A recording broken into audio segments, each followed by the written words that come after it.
To show you guys some of the documents showing the white races of Europe, and we can get a better perspective as to who the Moors were fighting. These are the albinos and the beasts of Europe. And the Moors were fighting these people for hundreds of years prior to the so-called transatlantic slave trade.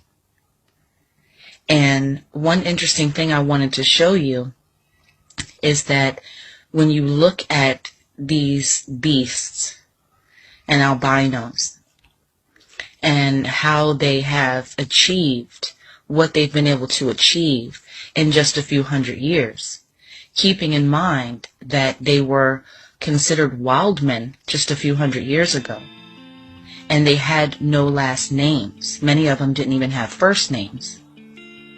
And I wanted to show you this because I found this very interesting. If you see here the wild men, and you look at the clothing that the people are wearing to the left, you can see here they're wearing this clothing to cover up their hairy bodies. So I found that very interesting. And something else I found in the British Library was one of the oldest genealogy charts, one of the first ones made for white people. And as you can see at the bottom of that genealogy chart, you see two wild men.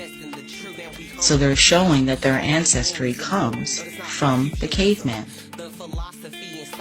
So that should give you something to think about, considering that just a few hundred years later, today, we have people like the Queen of England who claim to be of the royal bloodline of Egyptians and Cushites who ruled the earth.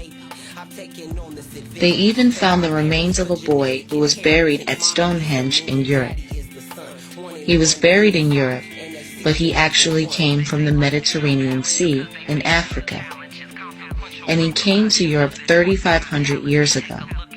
So that's in 1500 BC. So we're told that the Moors arrived in Europe in 700 AD.